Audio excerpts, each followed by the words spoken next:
கவி special கிச்சன்ல ஒரு மதுரைக்கார கார சட்னி எப்படி செய்யுதுன்னு பார்க்கலாம்.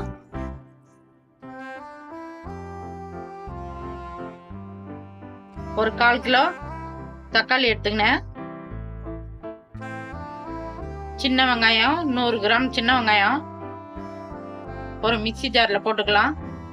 எல்லாமே பச்சையாவே போட்டுக்கணும். பூண்டு பல்லு ஒரு 10 பல்லு போட்டுக்கலாம். வரமிளகா ஒரு 5 மிளகா போடுறேன். நீங்க உங்க காத்துக்கு தகுந்த மாதிரி போட்டுங்க. இதுக்கு தேவையான உப்பு போட்டுக்கலாம். கொஞ்சமா தண்ணி ஊற்றி பேஸ்டா அரைச்சின்னு வந்துடலாம். நம்ம சட்னியை நல்லா பேஸ்டா அரைச்சாச்சு. இப்போ நம்ம போயிட்டு இதை தாளிச்சிக்கலாம். ஒரு மதுரைக்கார சட்னி நம்ம தாளிக்கிறதுக்கு அடுப்பத்தை வச்சு கடாயை வச்சாச்சு. நல்லெண்ணெய் ஊற்றிக்கலாம். நல்லெண்ணெயில் தான் தாளிக்கணும். சட்னி அப்போ தான் நல்லா டேஸ்டாக நல்லா இருக்கும். எண்ணெய் கொஞ்சம் தாராளமாக ஊற்றிங்க. ஒரு 100 மில்லி எண்ணெய் ஊற்றிக்கலாம். கடுகு ஒரு 1/2 டீஸ்பூன் போட்டுக்கலாம். வெள்ளை உளுந்து ஒரு டீஸ்பூன் போட்டுக்கலாம்.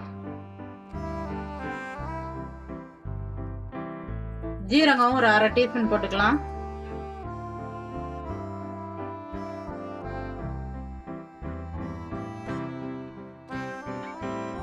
பெருங்காயம் ஒரு 1/2 டீஸ்பூன் போட்டுக்கலாம்.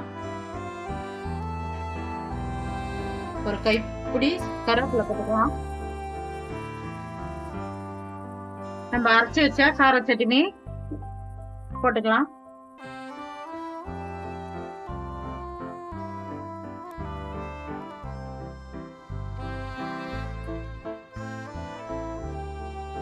நல்லா மிக்ஸ் பண்ணிங்க.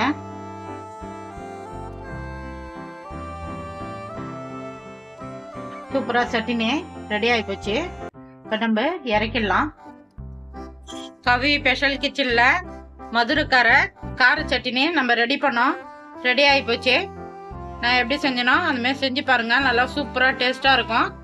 நான் அதுக்கு இட்லி ஊற்றி வச்சுக்கிறேன். நம்ம இப்போ சாப்பிட்டு பார்த்துடலாம்.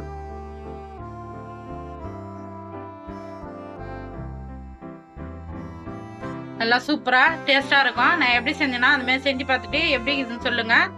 எனக்கு சப்போர்ட் பண்ணுங்க. இந்த வீடியோ பிடிச்சிருந்தா